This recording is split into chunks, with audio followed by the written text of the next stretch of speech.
بسم اللہ الرحمن الرحیم۔ السلام علیکم، ہمارے چینل میں خوش آمدید۔ میں گھر سے کافی زیادہ تیار ہو کر نکلا۔ بھابھی نے میرا راستہ روکا اور مجھ سے پوچھا، کیا ہوا، کہاں جا رہے ہو؟ خیریت تو ہے جو اتنی تیاری کی ہے؟ میں نے کہا، کچھ نہیں، بس دوستوں سے ملنے جا رہا ہوں۔ میرے بہانے بنانے پر وہ مجھے شک کی نگاہ سے دیکھنے لگیں، لیکن میں جلدی جلدی کا بول کر فوراً سے باہر نکل آیا اور بھاگتا ہوا اپنے دوست کے پاس پہنچا۔ وہ اپنی بیوی کے ساتھ تیار کھڑا ہوا تھا۔ ہم فوراً سے اپنی مطلوبہ منزل کی طرف چلنے لگے۔ میرا نام کامران ہے اور میں ایک مڈل کلاس گھرانے سے تعلق رکھتا ہوں۔ ہم دو ہی بھائی تھے، مگر چھوٹا ہونے کی وجہ سے میں اپنے والدین کا کافی زیادہ لاڈلا تھا۔ میرے اور میرے بڑے بھائی کے بیچ عمر کا کافی زیادہ فرق تھا، جس وجہ سے ہم دونوں کے بیچ دوستانہ ماحول نہیں بن پایا۔ میں اپنی ماں کی بہت زیادہ قریب تھا اور اپنی ہر بات ان سے شیئر کرتا تھا، جس پر اکثر میرا بڑا بھائی اماں سے شکوہ کرتا تھا کہ اماں، آپ کامران سے زیادہ پیار کرتی ہیں، مجھ سے نہیں۔ اماں آگے سے ہنس کر کہتی تھی، بیٹا، مجھے تم دونوں سے ہی پیار ہے، اور آج تک تو یہ بات تو مجھے خود کو بھی سمجھ نہیں آ سکی ہے کہ میں تم دونوں میں سے کس سے زیادہ پیار کرتی ہوں۔ اس لیے تم دونوں آپس میں لڑائی مت کرو۔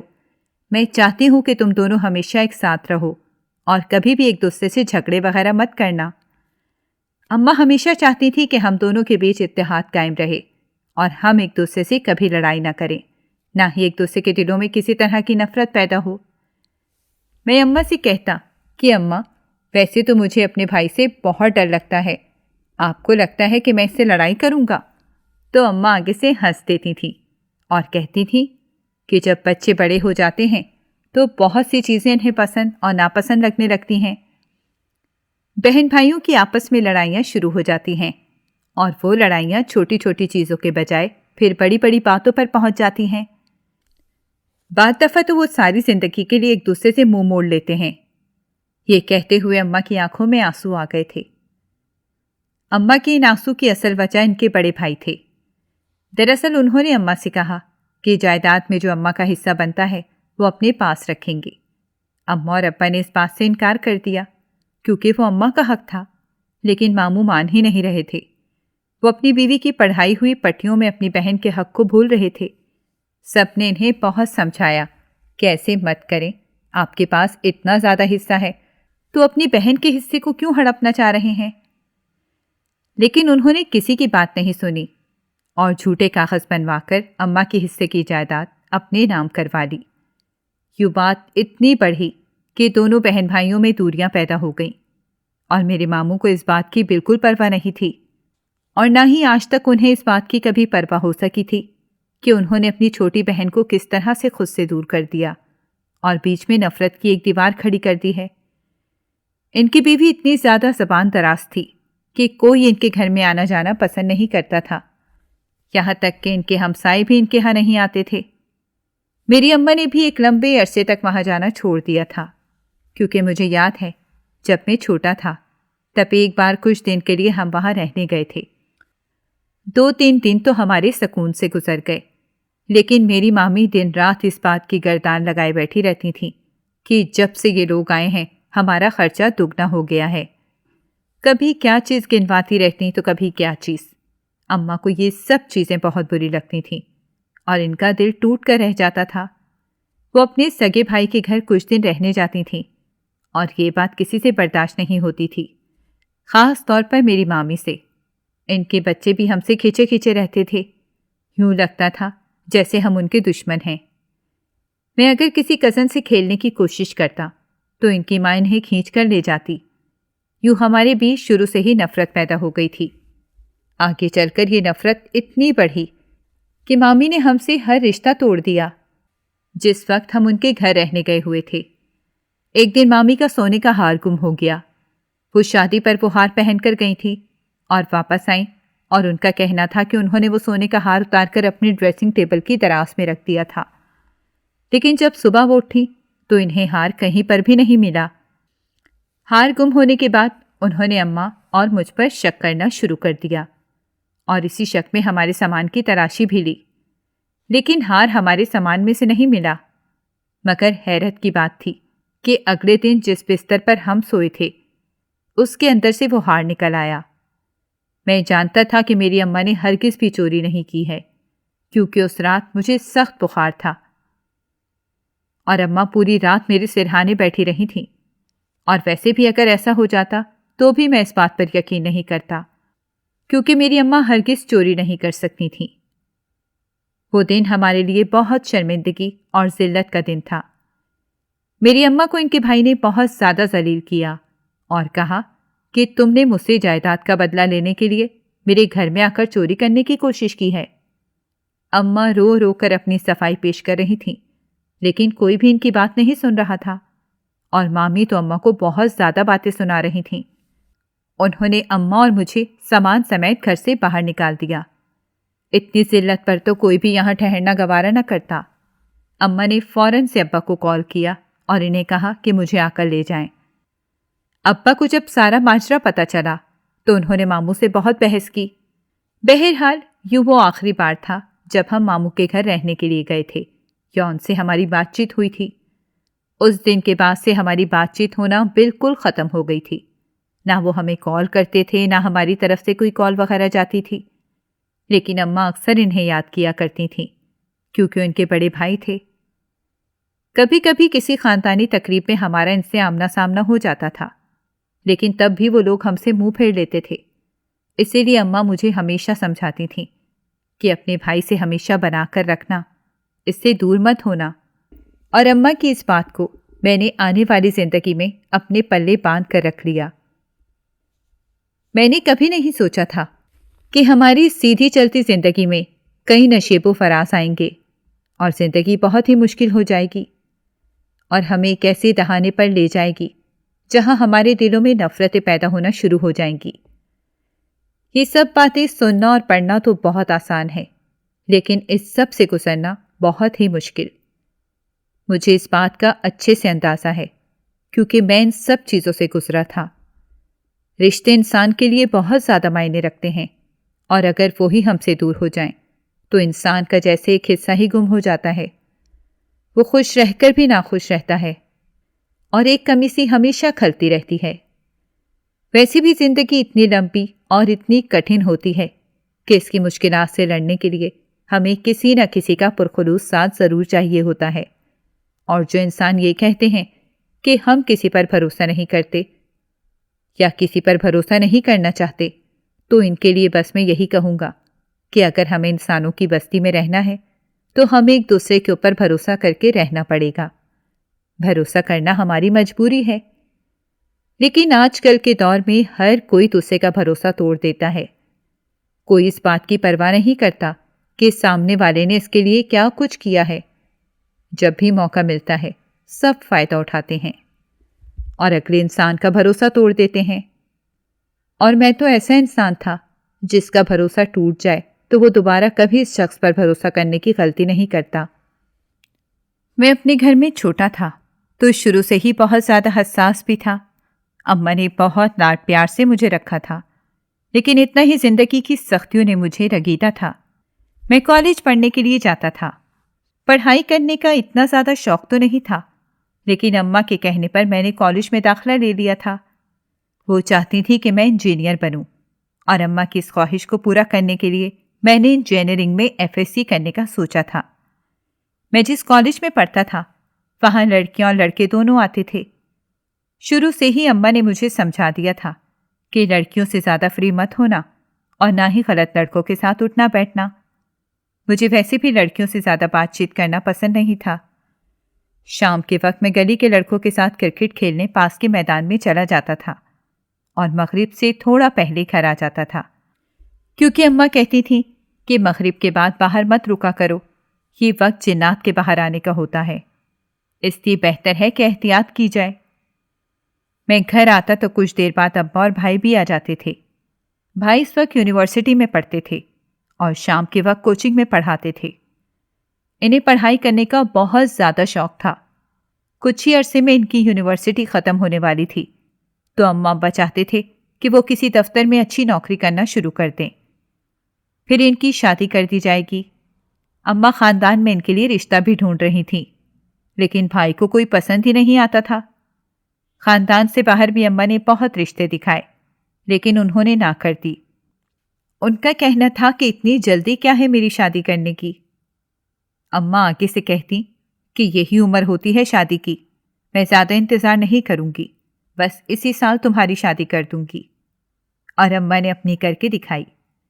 جیسے ہی بھائی کی یونیورسٹی ختم ہوئی اور ان کی نوکری لگی تو اماں نے فوراً سے رشتے ڈھونڈنا شروع کر دیے اور بھائی سے سختی سے پوچھا کہ اگر کوئی پسند ہے تو مجھے بتا دو۔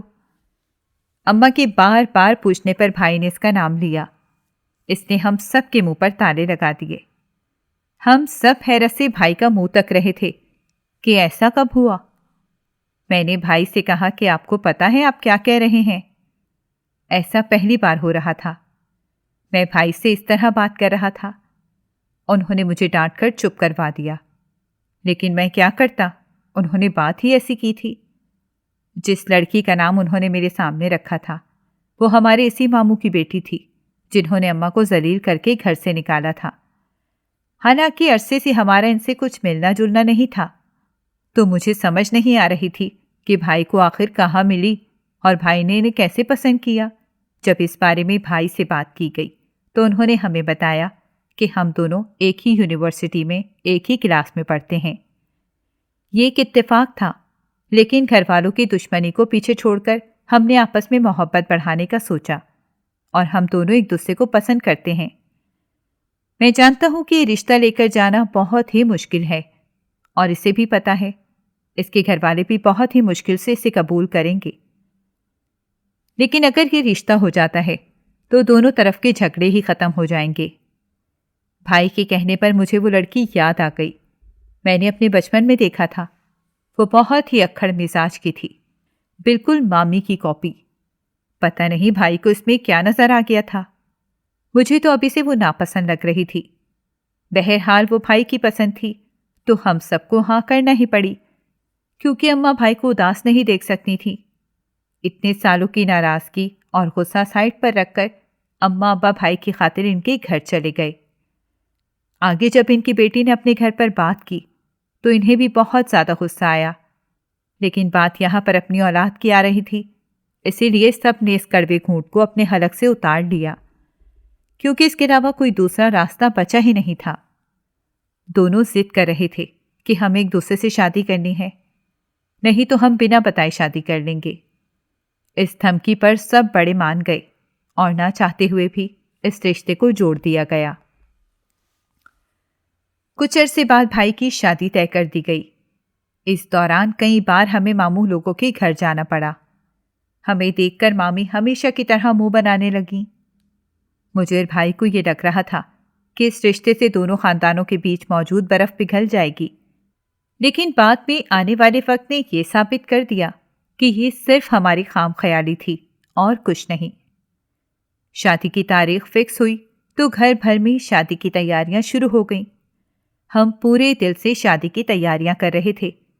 ہر چیز بھائی اور لڑکی کی مرضی سے لی گئی تھی۔ ان تیاریوں کے دوران میری مامی نے کئی بار ہمیں بہت پریشان بھی کیا، لیکن اماں نے تحمل سے کام لیا۔ وہ اپنے بیٹے کی خوشیوں کو خراب نہیں کرنا چاہتی تھیں، اسی لیے ان کی ہر بات کو برداشت کر رہی تھیں۔ لیکن مجھے یہ بات اچھی نہیں لگ رہی تھی کہ مامی بار بار امی سے تحقیر آمیز انداز میں بات کرتی اور ان کی پسند کی ہوئی ہر چیز کو ریجیکٹ کر دیتی۔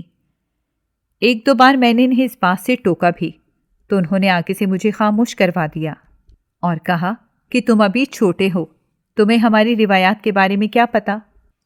حالانکہ ہمارے خاندان کی ہی تھی، لیکن پھر بھی وہ مجھ سے کہہ رہی تھی کہ مجھے اپنی روایات کا نہیں پتا ہے۔ دراصل وہ یہ کہنا چاہ رہی تھی کہ میری اماں نے ہمیں اپنی روایات کے بارے میں کچھ نہیں بتایا۔ ان کی بات تو مجھے بہت بری لگی تھی، مگر اماں کی خاطر میں خاموش ہو گیا، کیونکہ اماں اس موقع پر کوئی بھی جھگڑا وغیرہ نہیں کرنا چاہتی تھیں۔ اگر ایسا ہو جاتا تو بات مہمانوں تک جاتی اور سب مہمان باتیں بنانے لگ جاتے۔ پہلے ہی سب اس بات پر حیران تھے کہ اماں نے ماموں کی بیٹی کے لیے اپنے بیٹے کا رشتہ آخر کیسے مانگ لیا۔ اماں نے سب کو یہ کہہ کر چپ کروا دیا کہ وہ میرے بھائی کی بیٹی ہے اور مجھے اپنے بیٹے کی خوشی عزیز ہے۔